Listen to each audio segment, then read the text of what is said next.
All right, good evening, everyone. Thanks for joining us for this last presentation of the spring. I think we've got a really good presenter and presentation for you tonight, and hopefully you'll find it interesting. A couple very brief announcements. One is that this is the last thing that we have planned for this year before we take our summer recess. I do want to point out that we actually have I think we're going to call it a, help me out, Dave. What's the lecture that you're planning on doing in the fall? Oh, so we're going to hopefully do sort of a machine learning tutorial hackathon that anyone who wants to come and do a little learning on machine learning, some deep learning, and they bring a computer, everyone can get online while we teach it and learn a little bit about some of the tools and techniques for machine learning. And I think that's scheduled for October. So we're really going to try to push. I think the goal is to kind of have one topic that we're going to try to inform you as best as we can on in this next year, and we'll see if we can become a little bit more of an expert as a group on machine learning. So we're going to try to give that our focus next year, in addition to all the normal topics. But we thought we'd try something out. So that's my parting thought as we enter the summer recess. Hopefully, again, you'll find that interesting and compelling. That is all I had, and so with that, Chris will introduce our speaker.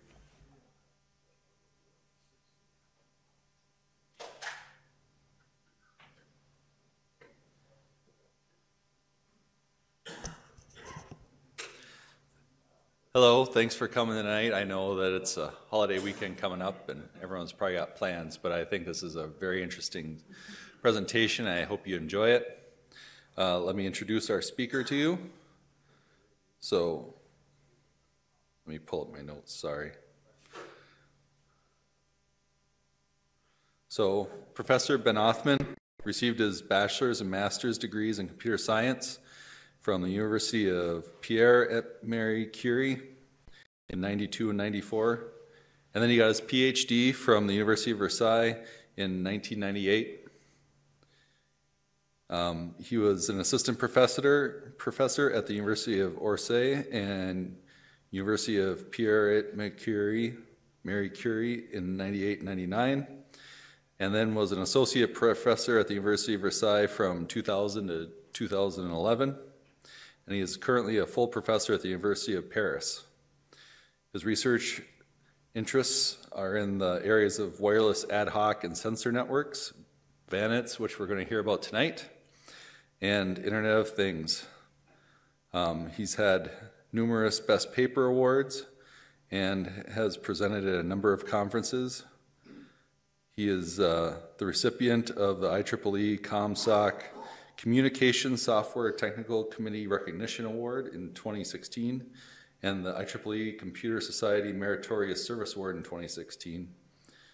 And he is a Golden Core member of IEEE Computer Society. He's got numerous recognitions and awards, and I would really like to have everyone put their hands together and give a big welcome to Dr. Ben-Othman.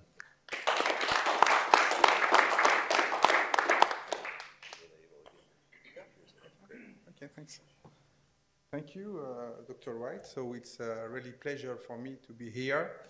So as it was said, so I'm IEEE comsoc distinguished lecturer. So it means that I did a tour between Latin America and US. So as you can see here, I started my tour in Colombia, and it will end here at Rochester.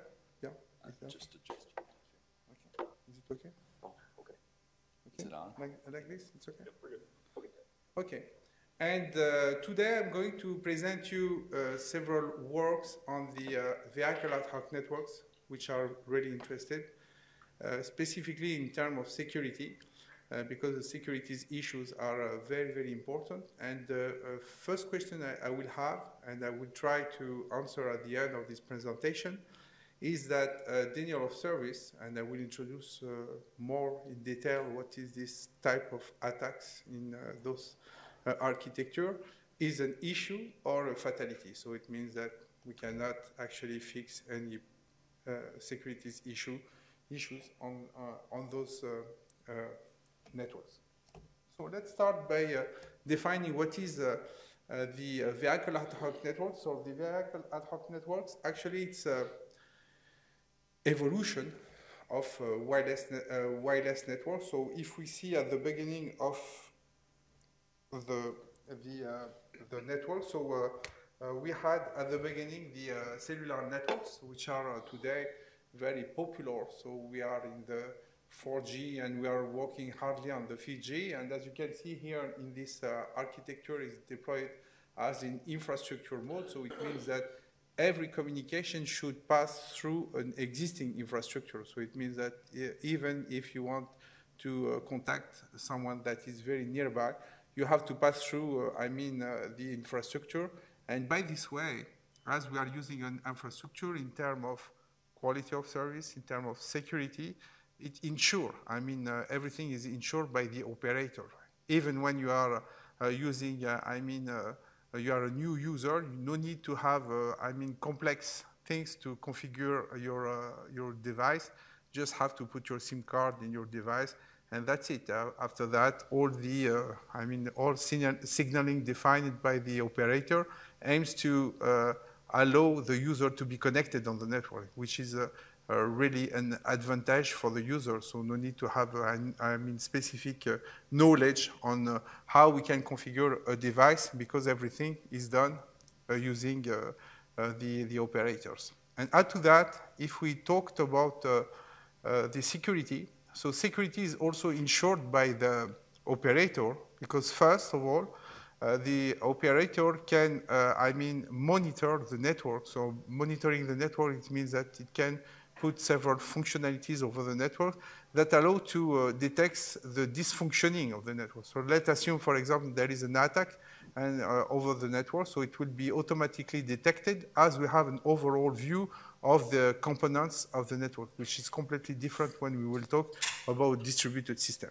So in the second generations of networks, we talked about the mobile ad hoc networks. So the mobile ad hoc networks, it's a complete different deployment like the cellular network. So it aims to make a communication directly between the nodes without any existing infrastructure. In that way, it was designed, to make, a rapid configuration between the nodes without anything. So if we want, for example, to create a topology, it should be very, very easy. Just have to switch on your devices, and that's it. After, there will be several protocols defined on the nodes in order to make the connection between the nodes, and everything is set up in distributed manner in order to let every devices communicating. It is a really advantage to use this architecture as it is completely distributed. But we will see the breaches we have in terms of security later, because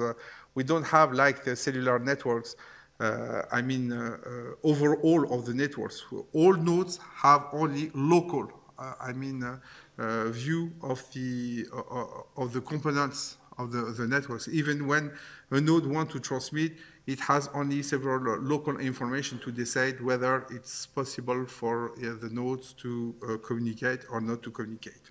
Using that architecture, recently they proposed to extend the ad hoc networks by the vehicle ad hoc networks. Vehicle ad hoc networks is not only a vehicle when you put a device and you make the communication between the devices. No. Actually, this architecture aims to make an interface between the vehicle and the network. So it means that in terms of communications, we will use the existing infrastructure that allow to make communications between the vehicles.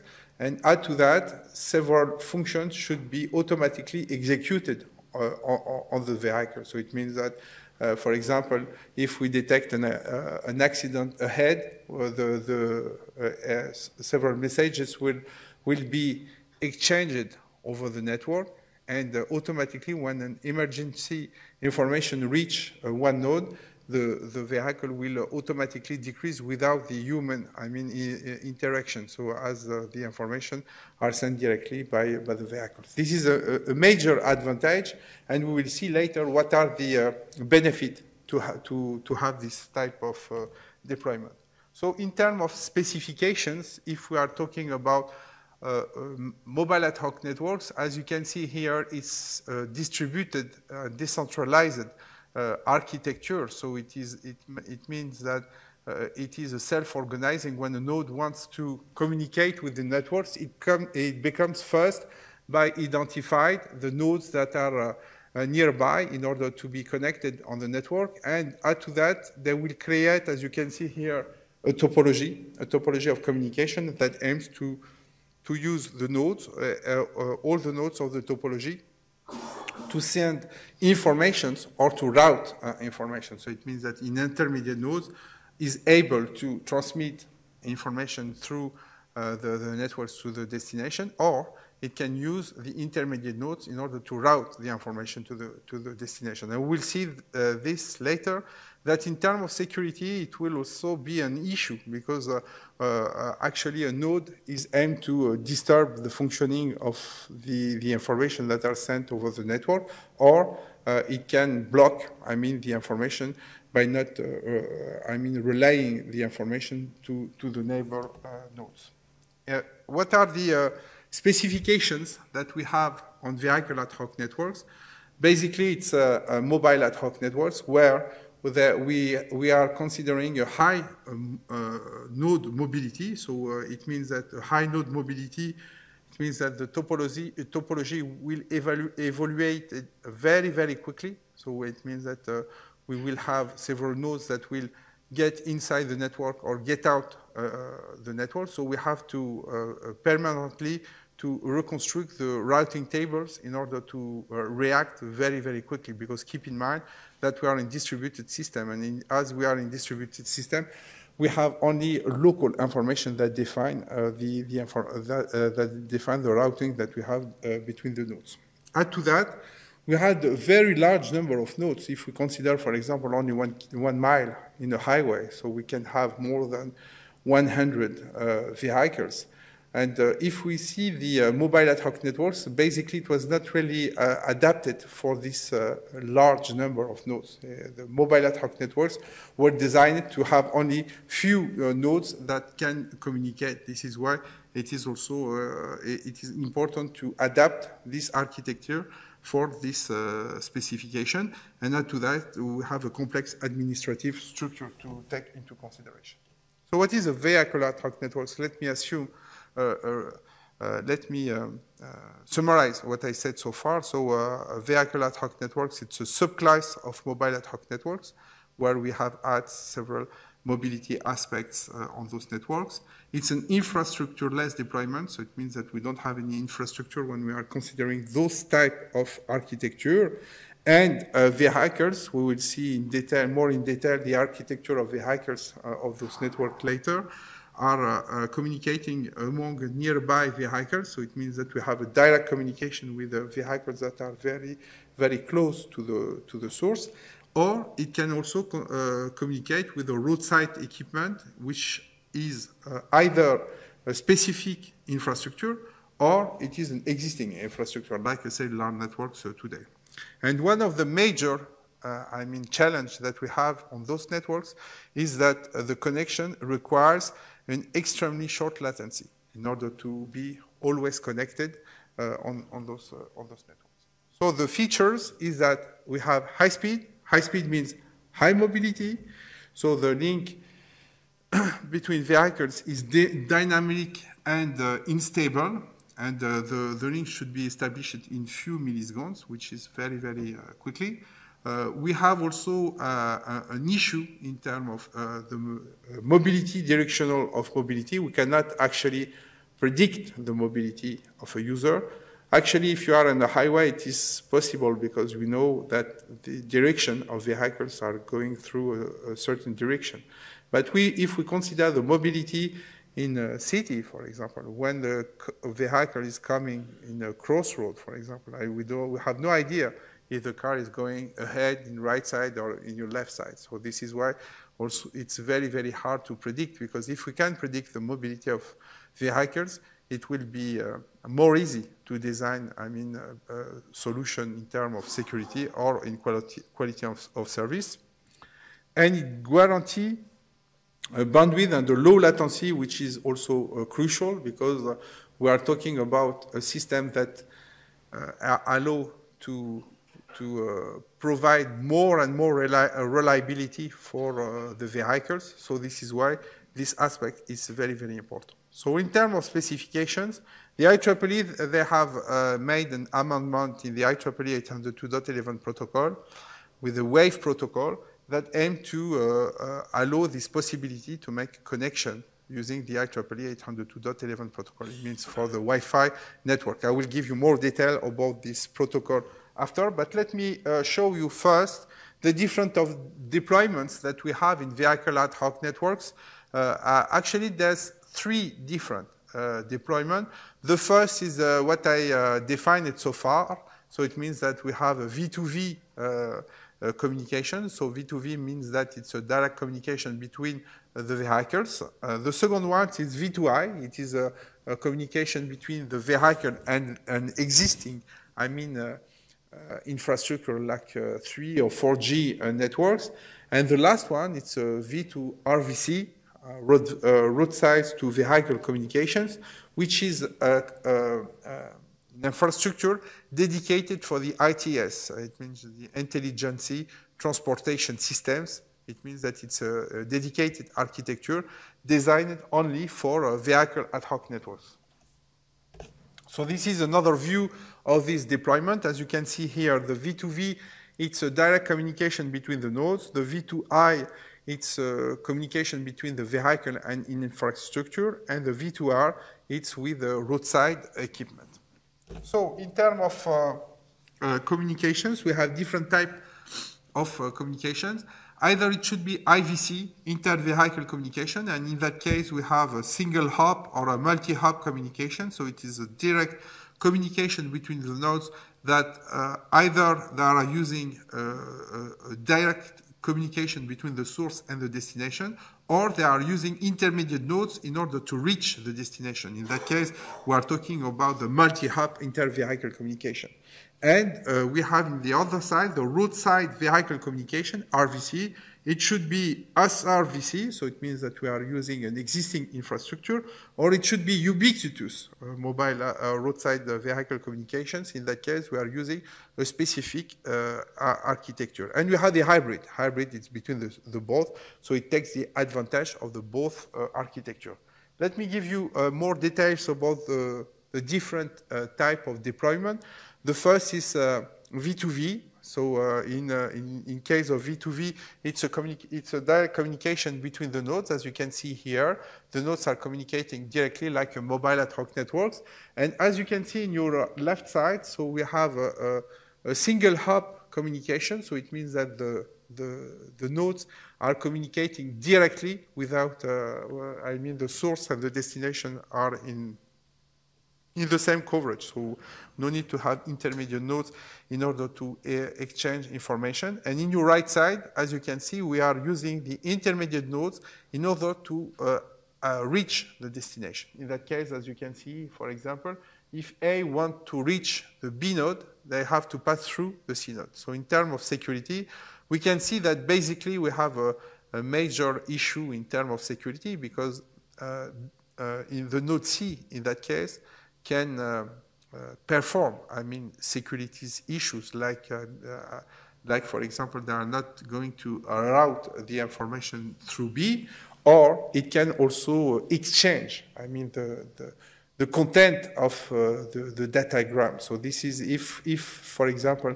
they are not routing the information to B, in that case, we will talk about, for example, a black hole attack. But we can say, for example, it can be easily detectable because in that case, B will not send an acknowledge to A, but it is also more easy for C to send an acknowledge to A without the information coming from B, because generating a packet coming from B is well known because it is the protocol. So this is why A will not detect, because as I said previously, we are talking about distributed systems. So if A get an acknowledge from B, even if it is not really B that sends those information, it means that for A, it will conclude that the information reached the destination. This is why it's one of the breaches that we have in terms of securities, but we will talk about that issue later. So for the roadside to vehicle communication, in that case, we are talking about either in existing infrastructure or a dedicated infrastructure that allow to make, an infrastructure communication. So in that case, as for cellular networks, we are using an existing infrastructure to make the communication. So it means that all the vehicles will communicate with the infrastructure, and if two vehicles want to communicate, they have to come to communicate via the infrastructure. So if we are using the sparse RVC, it means that we are using an existing infrastructure where we are going to add several, functionalities. For example, gas station advertisement, for example. So it's only services that we can add on the deployment. So it doesn't need actually a large amount of investment because we are only putting new services on those networks. But in the other case, when we are talking about the ubiquitous RVC, in that case, it needs, an important, financial, efforts because we are developing a new infrastructure that is dedicated for the vehicle ad hoc networks. So when we are talking about the hybrid vehicle communication, it takes the advantage of the both, deployment, inter-vehicle communication and vehicle to infrastructure communication. So it means that for the certain parts of the network, we will use the direct communication between the nodes, and for other parts of the network, we will use, the infrastructure. Let me give you here an example. In this example, for example, a car crash was detected here. So as you can see, the blue car will inform, the nearby car by sending only data to the nearby cars. And you see that the yellow car is sending information to the infrastructure, and those informations will be sent to the cars that are not very far from the crossroad in order to inform those vehicles to avoid coming to this crossroad. For example, we can recalculate basically the path in order to avoid this crossroad. This is one of the major advantages that we have when we are using the both, deployment. So what are the applications that are tackling the vehicle ad hoc networks? Basically, it was designed for two major issues that we have on the road. First one is to improve the safety of passengers and drivers, because as you can see here, some results, we can see that there's a lot of died people in Europe, 40,000, for example, and 1.5 million are injured. So we will use the technology in order to get several informations, and by using those information, we will improve the safety of all the users. We are not talking about autonomous networks. It's very, very important to make the difference between the both. Because autonomous networks, when you are talking with, the vehicle companies, they would say that it will be, even if we start now, the autonomous network, maybe it will spend 30 years before that all vehicles will be autonomous. In that case, when we are talking about vehicle ad hoc networks, we are between the vehicle of today and the autonomous network. So it is autonomous for certain aspects, but not autonomous for all the aspects. For example, autonomous in terms of avoiding a car crash, for example. So it's autonomous. It means that we can get several information from the network, and then automatically the car will decrease the speed in order to avoid an accident. But in terms of if there is no issues on the road, we will stay in a normal driving. So it means that we need the human. A human that will activate all the facilities of the car in order to drive. This is the aim of this architecture. The second thing that is very, very important and for this type of deployment is the efficiency, because actually the results are very old. But as you can see here on the road in US, you are wasting a lot of time, maybe not here in Rochester, but in big cities, they are losing a lot of time in traffic jam, and using that way, they are using a lot of gas, and by this way, gas emission is very, very important. And we want to use this technology also to reduce, I mean, the traffic on the roads by using this type of technology. So in terms of standardizations, actually there's two major standard groups that are working hardly on the definition of the standards in vehicular ad hoc networks. There is the car-to-car in Europe, which started in 2006 by developing new standards for vehicular ad hoc networks. And there are the FCC in US that started in 1999.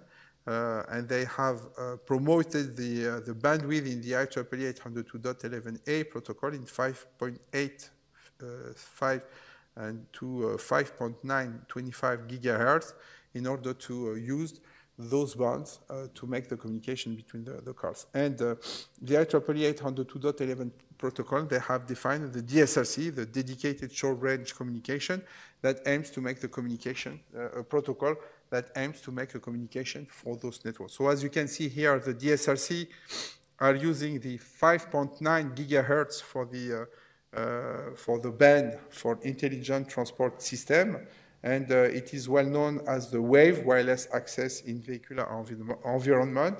As you can see here, the IEEE 802.11p protocol, it's an amendment of the IEEE 802.11e protocol.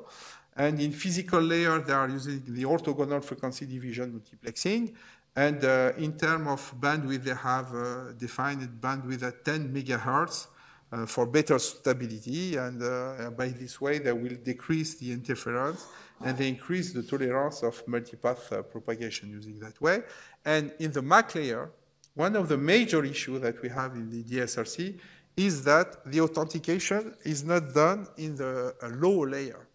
It is done in the higher layer, which is an issue because, as I said previously, we want to establish very, very quickly the connection in order to exchange several informations. But if the nodes are not authenticated, maybe they can exchange basically fake information that can disturb the functioning of those networks. So this is only to show you the different bands that are using by DSRC. As I said previously, they use the 5.890 gigahertz. And in terms of channels, so we have one control channel for the alert message, and which is free from interferences from the others in order to exchange emergency information. And we have 6 channels that allow to exchange classical information between the vehicles. So you have to keep in mind that there is one control channel for the alert message, which is very, very important, this control alert message. And for the others, it's only classical, and we will see the different applications that we have with those networks. But before, let me give you an overview of the OBU. It means that giving you an overview of the architecture of vehicles. So the vehicle is composed with several components. One is the CPU, so for the computations, process. They have also communications facility like a wireless transceiver. They have a GPS, and they are not suffering from the battery, because one of the major issues that we have with the smartphones is that it consumes a large amount of battery. In that case, we are not, because it is connected to the battery of the vehicle. They have appropriate sensors, like velocity, for example, for car crash also, they have some sensors. And they have an input-output interface that allow to make an interaction with the human, so they exchange information with the nodes. As you can see here, this is the architecture of a vehicle. So you can see in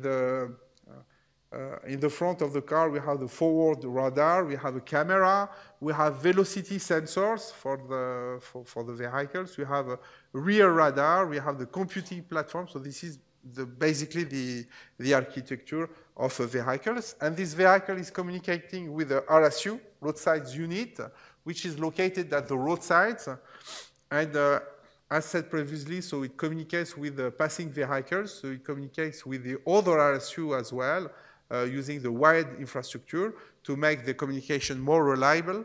And for the OBU, either it uses a V2I, it means master and slaves, and the RSU is a central element of the neighboring community. So as you can see here, you can see the access network with the RSU and the gateway that is connected to the internet, and the car are using the OBU, and the OBU allow to make a communication with the RSU, or it can communicate directly with the neighbor cars, as you can see here, or we can see that the OBU is communicating with the existing infrastructure.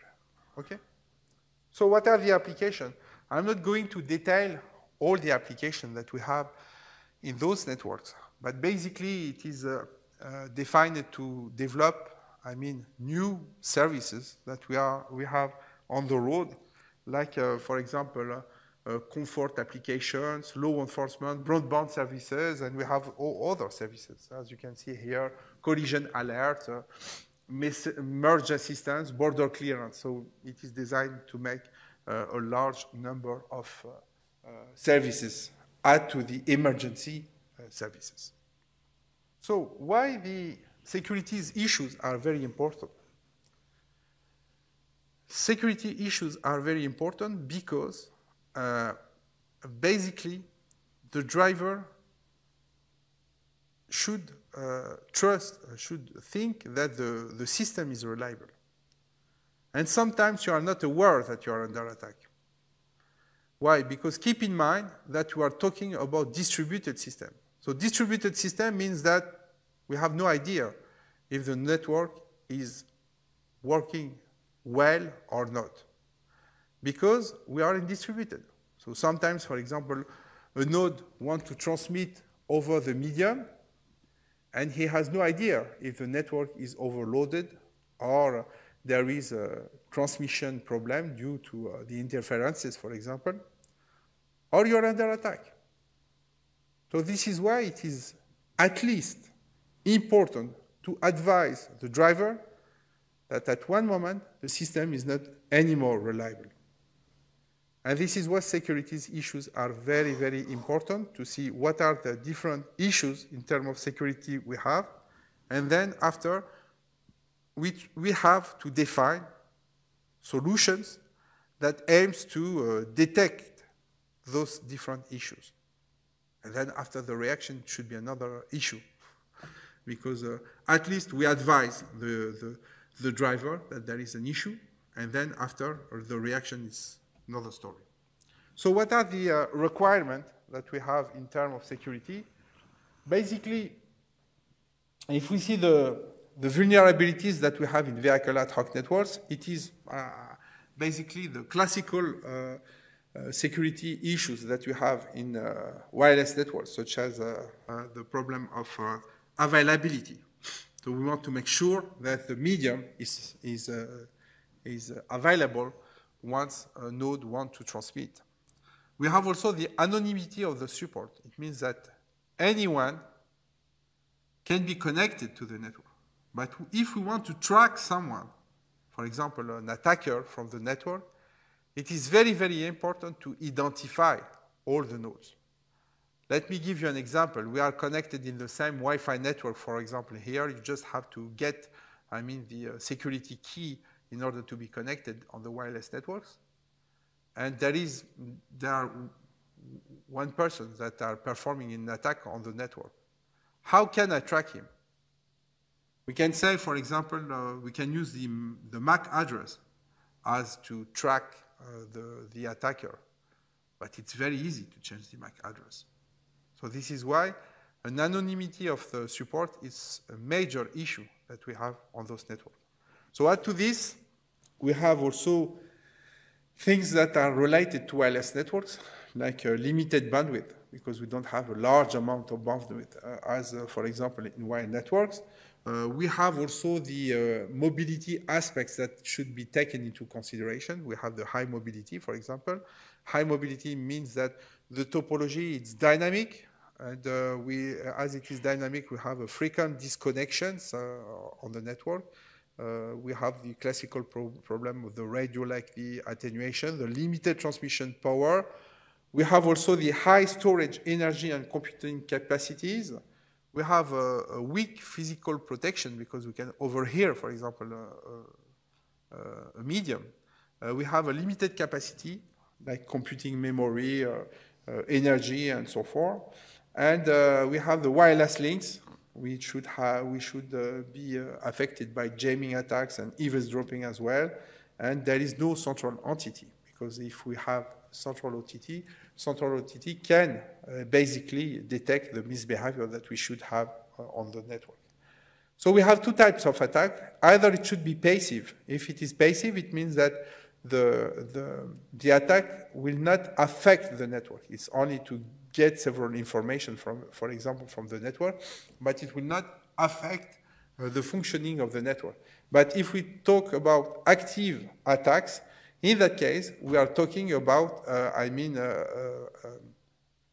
disturbing the functioning of the network. If we are talking, for example, about the jamming attack, in the case of jamming attack, it's an attack, it's a passive attack, where the attacker aims to disturb the functioning of the network, to allow not any other nodes to communicate with the network in that case.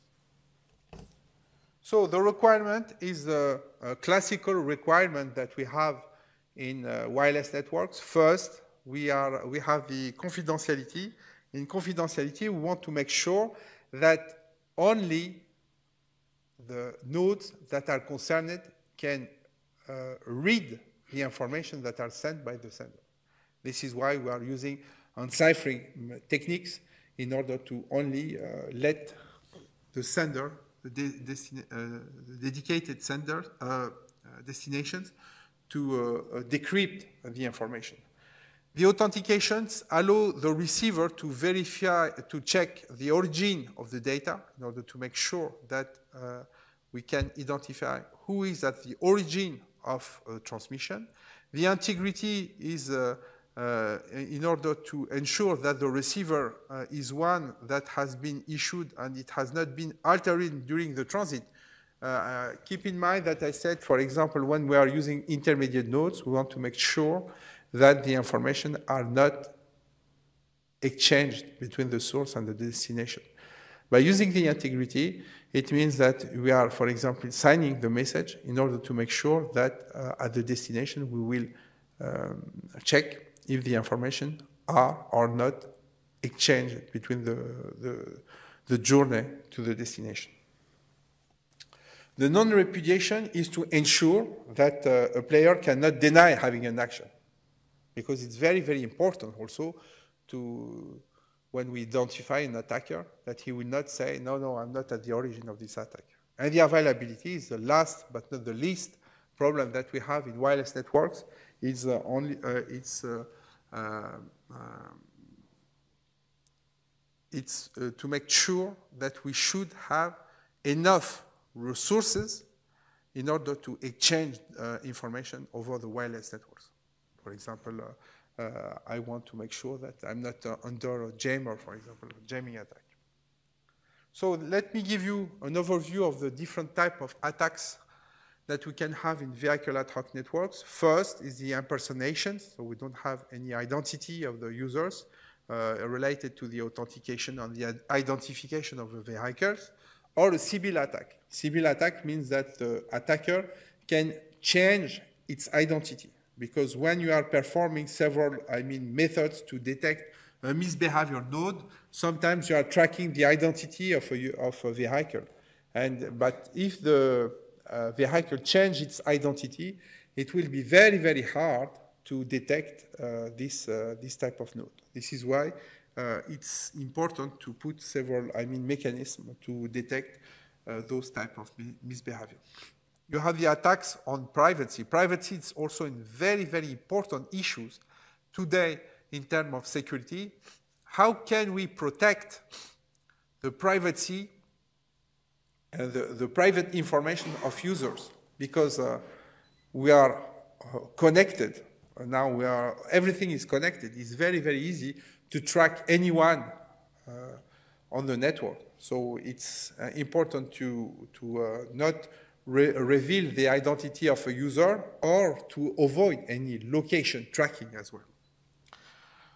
We have the attacks on the non-repudiation, as we are sharing the same credential. We are, for example, sharing the same key, security key. It will be very, very hard to detect a misbehavior node. We have the attacks on confidentiality.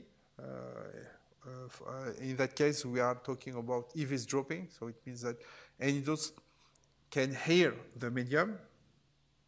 And you have the attacks on the availability.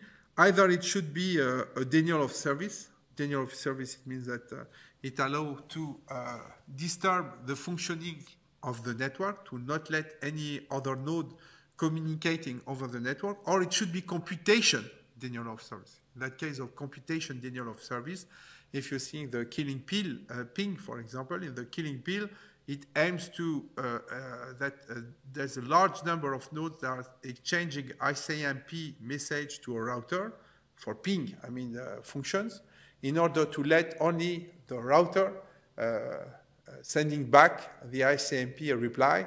And in that case, the router will not route any more packets because it will spend all its time to exchange information with all ping requests sent by several nodes all over the network. And we have the attacks on data trust, because the attacks on data trust, it means that in that case, a node can receive fake information from other nodes, and in that case, the functioning of the network should be completely different. So this is why it's also very, very important.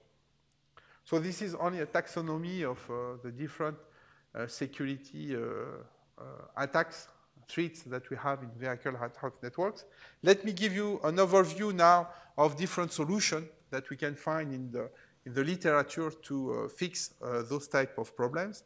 The first is for the authentication. In the authentications, one solution is that they propose the VIN, the Vehicle Identification Number, which is an identity that is set in a vehicle during the manufacture. So it means that it's not possible after to change this identity. And the second one is the authentication and privacy issue, which is the ELP, electronic license plate, defined by UBO.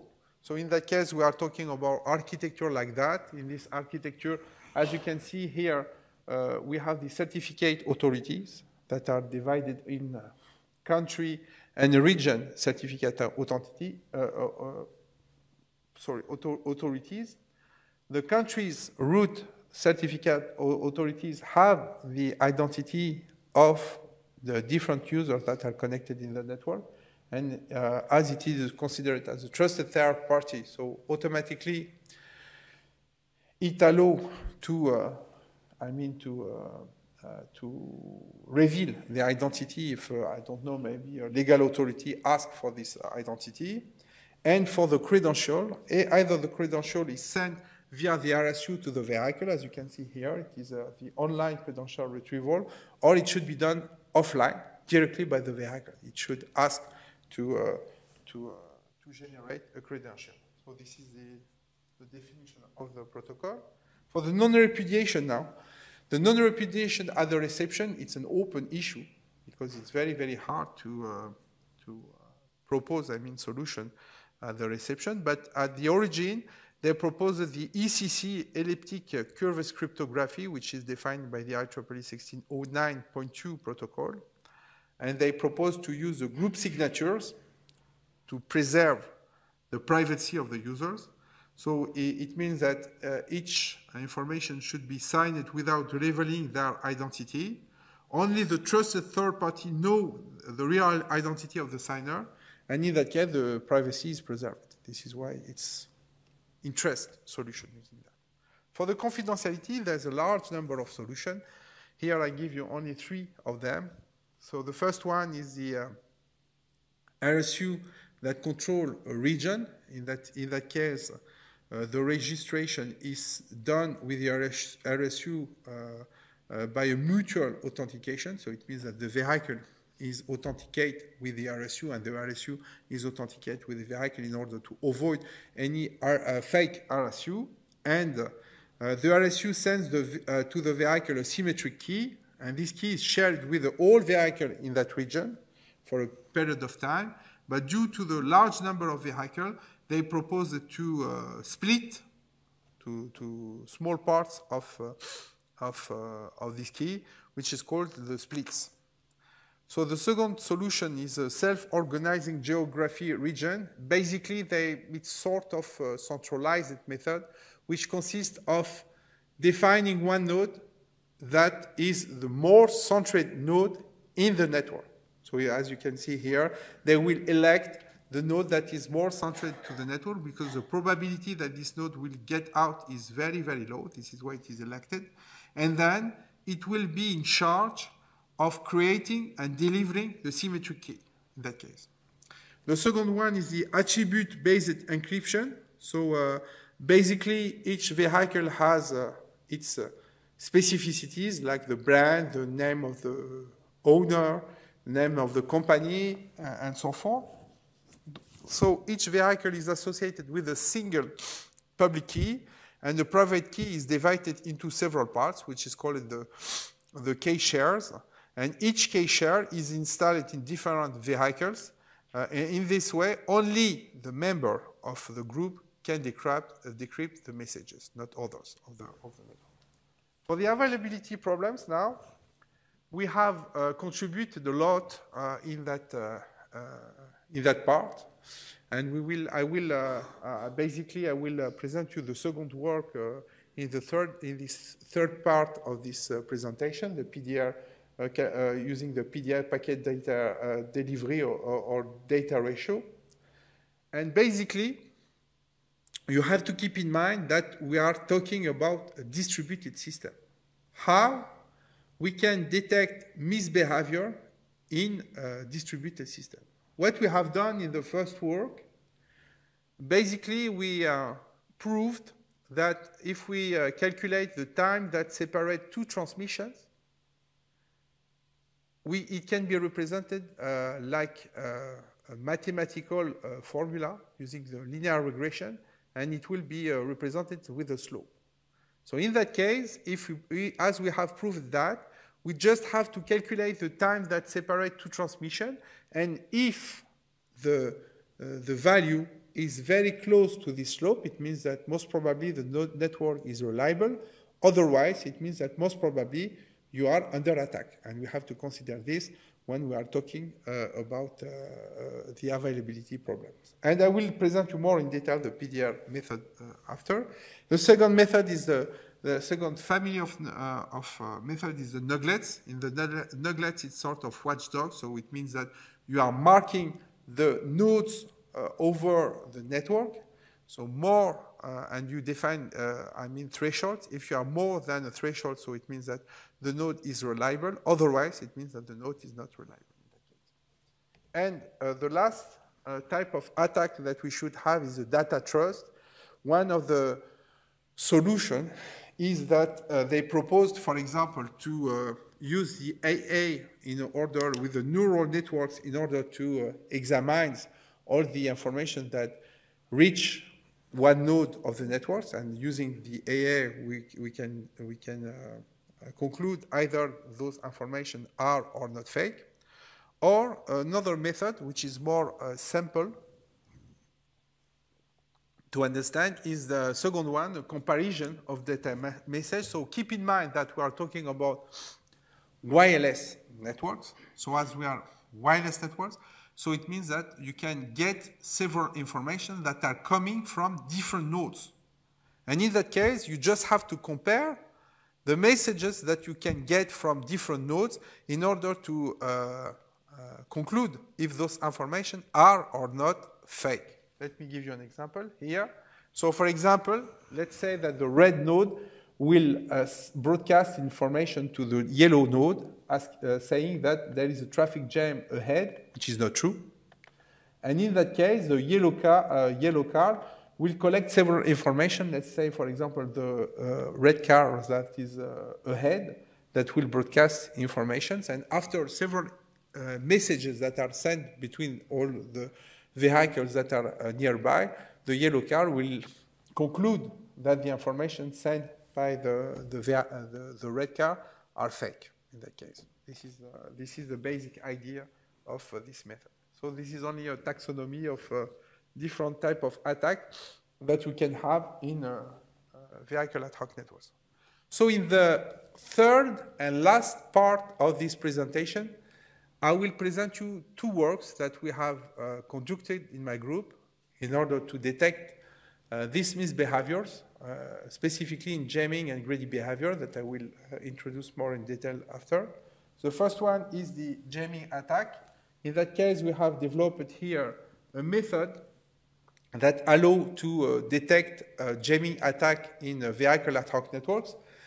The first things that we have done here, we wanted to figure out what is a jamming attack in vehicle ad hoc networks. To do that, we have developed a stochastic approach, stochastic model, in order to characterize this type of attack. To do that, we developed a stochastic model based on Markov chains in order to characterize the jamming attack. Basically, we have three types of jammers.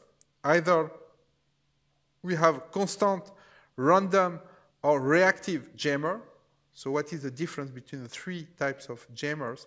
The constant jammers means that all time a jammer is sending information in order to avoid any other communication over the medium.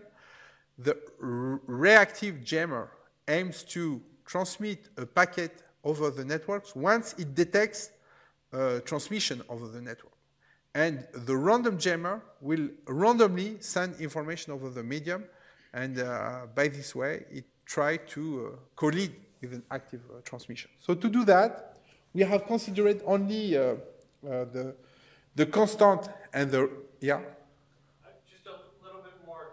When you say jamming, do you mean false information, or do you mean truly random noise jamming? Yeah, it's doing noise over the medium. Okay.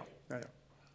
So in that case, we have only considered the constant jammer and the reactive jammer. And to do that, the stochastic approaches that we have proposed here is to differentiate two types of packets. Either the packets are corrupted or corrupted. It means that they are under a jammer attack, or it should be non-corrupted. It means that they are not under a jammer. And in that case, we consider that we have two jammers. So if it is a constant jammer, it will follow a Poisson process with rate alpha. If it is a reactive jammer, it's a Poisson process with the rate epsilon. And the service time are exponentially distributed with the rate mu for the non-corrupted packet and the rate beta for alternated packets. So it was represented by a continuous time Markov chain that describe the component of this type of attack. The model is composed with, two parameters. I represent the number of packets that are not corrupted. J represents the number of packets that are corrupted. And as you can see here, the maximum packets that we can have in the system is equal to K. So it means that either we don't have any corrupted packet, and in that case, J can move from 0 to K, or if we have only corrupted packet, so it means that J can move from 0 to K. If we have the both, it means that we have I plus J can move from 0 to K. So this is the description of the transition that we have with this Markov chain. So the first represents the arrival of a non-corrupted packet. As you can see here, it's equal to lambda, and I move from I to I plus 1 with the condition that I plus 1 plus J, it's less or equal to K. So there is a mistake here. I plus J plus 1. The service of non-corrupted packet means that there is a departure of non-corrupted packet which is equal to mu.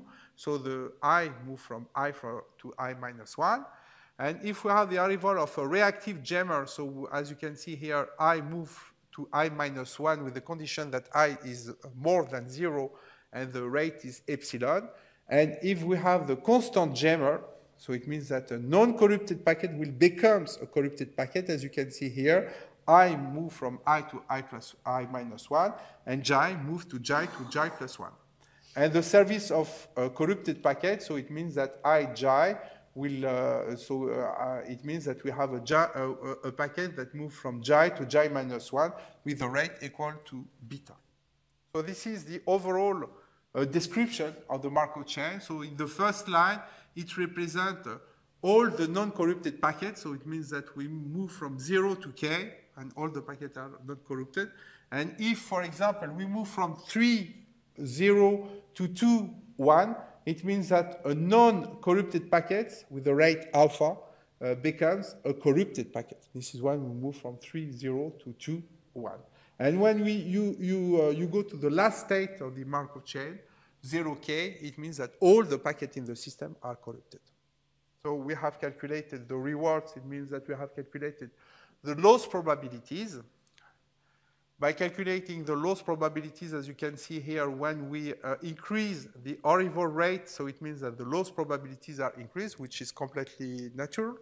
And then here we have varied the arrival rate of jammers. And as you can see here, more you have arrival jammer, more you have corrupted packet in the system, which is completely normal as well.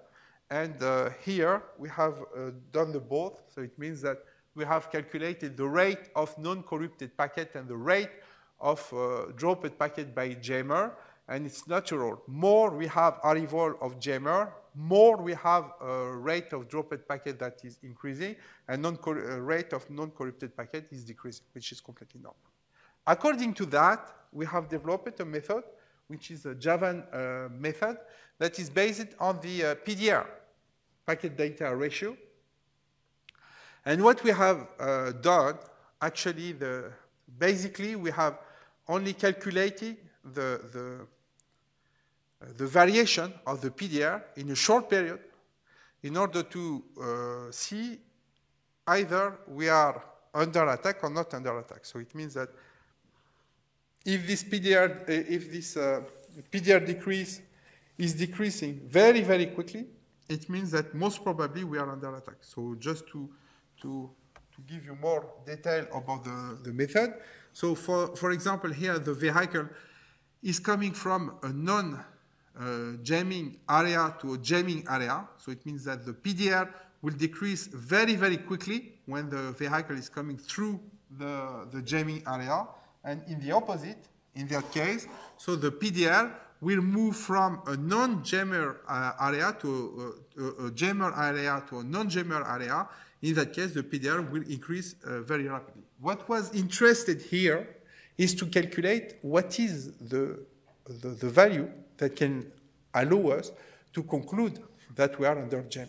So what we did, we have conducted simulation under Sumo, which is a simulator in NS3. And as you can see here, in terms of parameters, the speed is between 30 and 60 kilometers per hour.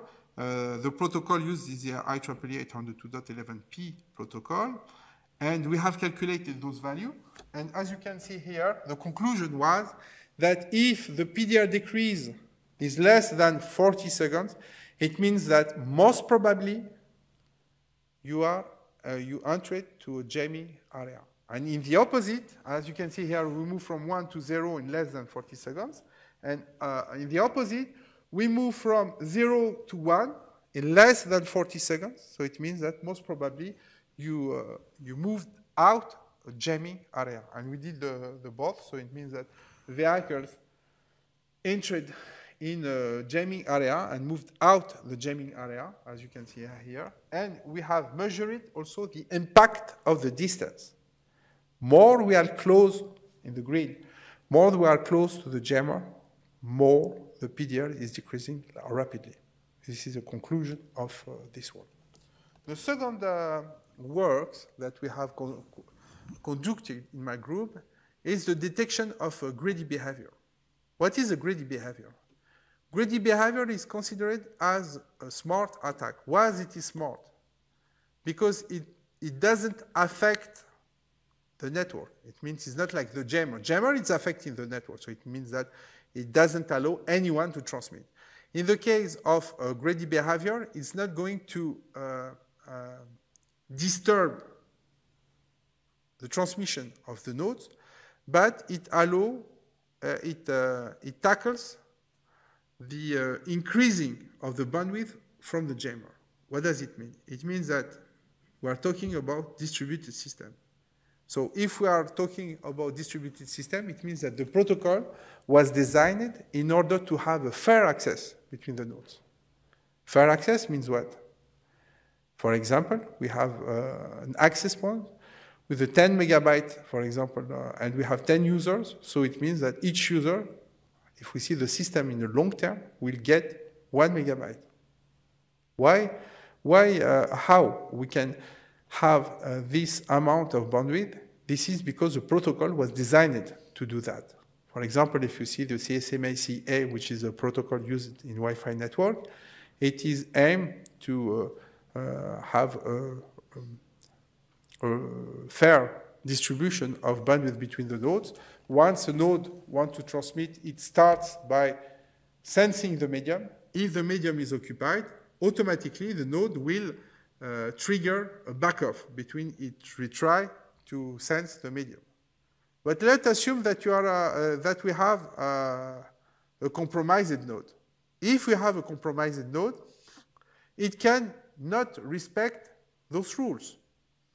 For example, we can assume that we have a compromised node that will not trigger, backoff time between it restart to sense the medium, and automatically it will send the information once the medium will be available. In that case, what's going to happen? If I go back to the example I gave you, it means that I have 10 users, 10 megabytes. For example, the cheater, will get 5 megabytes, and the 5 remaining megabytes will be divided among the 9 users. Why it is a smart attack? Because keep in mind that we are talking about distributed system. As it is distributed, so it means that a node have only a local view of the network. So local view, it means what? It means that either we can conclude that the network is overloaded. There's a large number of nodes on the network. This is why the access is very long. Or maybe the transmission conditions are very bad. So we are under interference, for example. And we may be facing availability attack. This is why it's very, very hard to detect. So what we did here, basically we have proposed to use the entropy. So entropy is well known. It's a mathematical tool that is well known in the information theory. And the basic idea here is that we have calculated the entropy of different type of transmission. So it means what? RTS, CTS, packet, and acknowledge. And after, we calculate those values in theoretical, and we have only to calculate those values in real time. And if those values are comparable, are very close, so it means that most probably you are not under attack. But if the actual value is very low compared to the theoretical results, it means that most probably you are under attack. This is the basic idea of the method. So this is only to explain you how we have calculated. So this is the principle. So we have calculated theoretically the different values. I mean in normal behavior or network under a denial of service attack for these different type of transmission, data, ACK, RTS, and CTS. And if the principle is that if we are in normal behavior, it means that all nodes have the same transmit packet probabilities. This is why the protocol was designed, in order to have the fair access between all the nodes. So it means that all the nodes should have the same packet transmission probability, or we are in suspicious network. In that case, where we are in suspicious networks, it means that the transmission packet probabilities are different between normal and suspicious nodes. That's it. So after we have to calculate those values, this is only to give you the detail of how we have calculated theoretically the values of the different type of exchanges, I mean data, ACK, RTS, CTS, and this is the description of the different probabilities. And then we just have to compare the theoretical value with the actual one. If the results are very close, it means that most probably we are in normal behavior, or it means that if it is less than the theoretical value, it means that most probably we are under attack. So to do that, we have also conducted several simulations, as you can see here, with the Sumo also. We have used Sumo also to conduct our simulation. What we did also, we varied the number of nodes. So we varied from 40 to 100 nodes because we wanted to show that the impact of the number of nodes doesn't affect the solution. And so the speed also is between 30 and 60 kilometers per second. Here you have the entropy in a normal behavior. So we can say that this entropy is between 4 to, let's say, 6. It represents, I mean, the entropy for a normal behavior. So here you have here is for data packet. Here is for ACK packet. For ACK packet, we can conclude in the same way. So it's between 4 and 5.5 also. So it's very, very close. But here we have introduced one greedy node, and as you can see here, the entropy falls down to between 1 and 2. Keep in mind that before the results were from 4 to 6 here. Here, this is a normal behavior. Here, it is one attack. So we are between 1 and 2. And we have conducted other simulations where we introduced 3 greedy nodes. And even with 3 greedy nodes, we can conclude that the entropy is between 1 and 2.5. This is what we wanted to show here. So in conclusion, the first question I have at the beginning of this presentation is that security in vehicular ad hoc networks is an issue or a fatality. I hope that I convinced you that there's a large number of issues in terms of security in vehicular ad hoc networks. And basically the system allows to make more and more reliable vehicles on the roads. This is why we really want to push this technology to be more and more efficient. And it's not an issue. It's not a fatality. Basically, the securities in vehicular ad hoc network. It's more an issue. So it is very, very important to identify all the breaches in terms of security that we could have in those deployments. And then we have to propose solutions. Here, I just showed you several solutions in order to detect those misbehavior. But I haven't showed you, for example, the reaction mechanism, because after the detection, either you just advise the driver that the system is not anymore reliable, or you propose also several solutions that we did in my group as well, in order to, for example, isolate the misbehavior node, or to find a solution in order to avoid this attack anymore. Okay, thank you very much. Questions?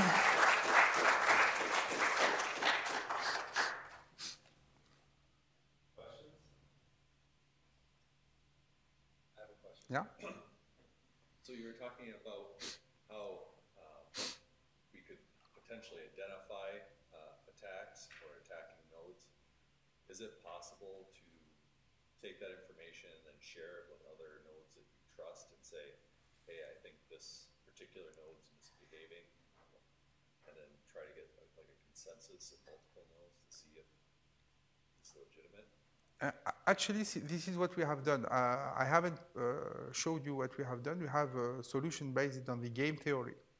And in game theory, we propose that, to make a coalition between the nodes in order to react following this type of attack. Because, okay, that we are using the communications facilities to exchange the informations in order to advise, the other nodes that there is, a node that is an attacker.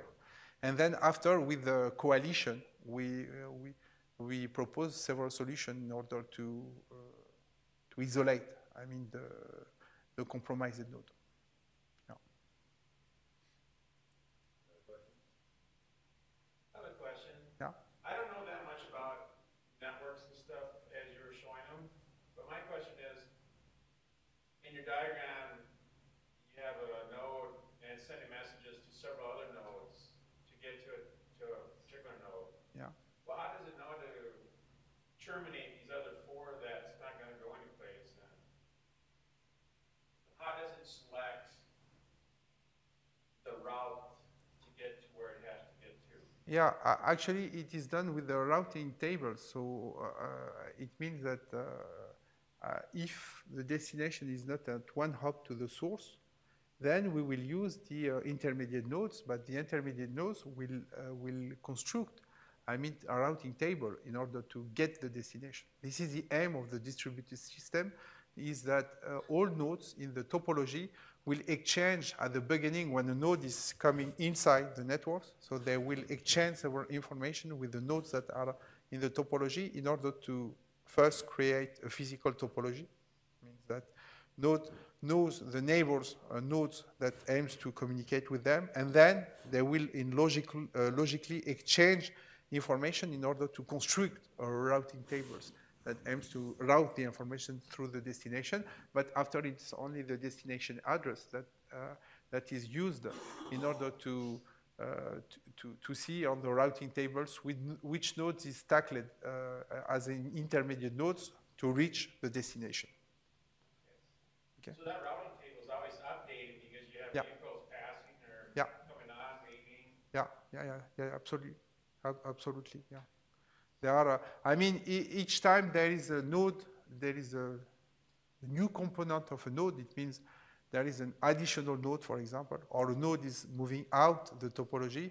We have to update all the nodes in order to inform all the nodes that are connected that there is a changement on the network. And this is why it's an issue in vehicular ad hoc networks, because this modification is permanent, because we have to take into account that the speeds are not the same for the vehicles. And the topology is dynamic. It's very, it's dynamic, so we have to take this into consideration when we are constructing the routing tables. Okay? Yeah? Earlier in your presentation, you had listed a number of problems and proposed solutions to the problems based on various people's proposals. Yeah. At some point, I'm guessing we're going to need to standardize on some of the proposed solutions and just not implement the other ones because of cost or complexity or something. At what time frame do you see that happening? In the next year or 2 years? Because to implement all this, you can have this, the implementers are going to have the decided upon set of solutions. And when do you see that happening? Yeah, actually, it's a good, remark. Basically, there is no real standard in terms of security. The aim is that it's like, when you are using an antivirus. When you have an antivirus, each company, they develop their antivirus in order to detect, misbehavior for the computer, and they propose several solutions. We are in the same shape, so it means that there are some propositions, but after, there's no real companies that have, for example, integrated all, for example, several tools that that correspond to all the issues that we have, because here I presented only several attacks that can be performed on those architecture. But after, it should be, I mean, it should be a specific, I mean, solution adapted for a specific behavior. Because, for example, we can it's not necessary, I mean, to communicate vehicles, for example, for that are from different brands, for example. It should be a private network.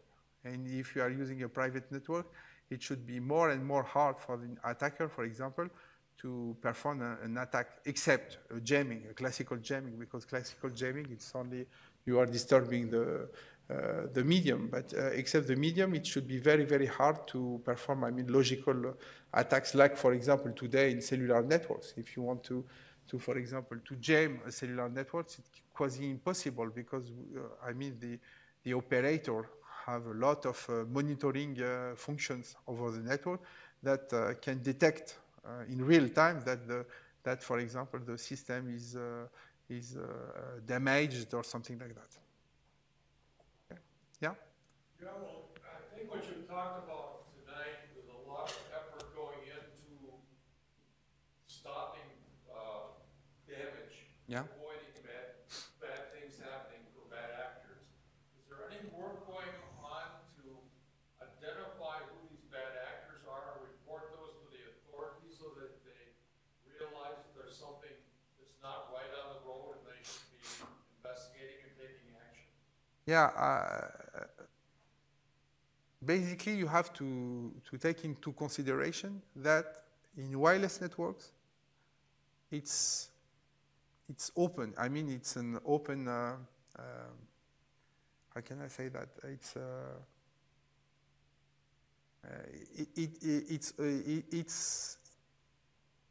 We don't have an identity like we have, for example, in cellular network. In cellular network, you have your SIM card, which is very, very easy to identify anyone. You can track anyone by using your SIM card. In wireless networks, it's not the same, because in wireless networks, we are using, I mean, devices that is developed by different type of constructor. And add to that, we are exchanging logical information. And you have to keep in mind that we are talking about wireless networks. So it means what? It means we have a coverage here. Let's say all the room have the same coverage. We don't have any idea where the information is coming from. I don't know if the information is coming from the back. I don't know if the information coming from here. So it's very, very hard in wireless networks to identify the source of the sender. Actually, I went to Korea, it was 3 or 4 years ago, and they developed a sort of solution that can give a sort of identity according to the device. It means that even if you are, for example, using two Samsung phone, each Samsung has a sort of electronic identity. But even that, it's very, very hard to track, I mean, which device is performing, I mean, an attack over the network. In cellular networks, it's very easy. This is why we have less damage in cellular networks, because we are using a SIM card, and SIM card has a physical protection. Because if you want to violate, for example, a SIM card, you are going to take the risk to damage the SIM card, which is completely different when you are talking about wireless networks, where in wireless networks you are using, I mean, you are exchanging logical information. Even if you have a MAC address in a Wi-Fi network, but this MAC address can be changed without any problem. Okay? When you were talking about the 802.11a being modified to become the P, yeah, what was it that was insufficient or needed to be changed in the A protocol to make it the P? What was different that was necessary to be changed? One of the major differences that we have between the both protocols is the emergency information. Because in A, it's random access. It's pure random access. It means what, random access? It means that you have no guarantee that emergency information will reach the destination at a bounded time. This is one of the major problems that we have with the classical, Wi-Fi network. In Wi-Fi network, it's okay, it's good, means that we have more and more throughput, but I cannot guarantee that using the IEEE 802.11 protocol A, B, C, E, G, whatever, that you can guarantee a bound in time to exchange the information. In the P protocol, they defined a service differentiation in order to define, emergency, channel if you want to exchange emergency information. So in that case, you can bound, the time you are reaching the destination because you are transmitting, emergency information. So this is why they play with the protocol. They make the service differentiation. And by doing the service differentiation, you can ensure, a bounded time to transmit information over the medium. Okay? Yeah? What limits the size of the network, or hence the size of the routing table? Why doesn't that go to infinity if you're in a traffic jam in LA? Actually, it was not designed to have a huge network. This is why several solutions they proposed it to split. To create sort of clusters of the network. Cluster means that you are reducing the number of nodes that you are considering for routing. So it means that you have a sort of routing between the clusters, and inside the cluster. So the most important information is to know which cluster is the information is dedicated to. And then after, when you move to a cluster, it will be very, very easy to reach the destination. But at the beginning, if the network is very huge, the aim is to divide the network into clusters. Okay? Another question? Okay, can we thank Dr. Ben-Othman one more time? Thank you. And as a thank you. Okay, thank you very much. Thank you. Thank you. Here, I can take you. All right, that's right. There's something wrong with this one. You got a stuck wheel? I forgot what the hell was. Thanks for taking my slate, buddy. Let's see if this This one's one's smooth. Yeah. There must be a wheel. Thank you very much. It was very interesting. I enjoyed See it. in the carpet? Yeah. No.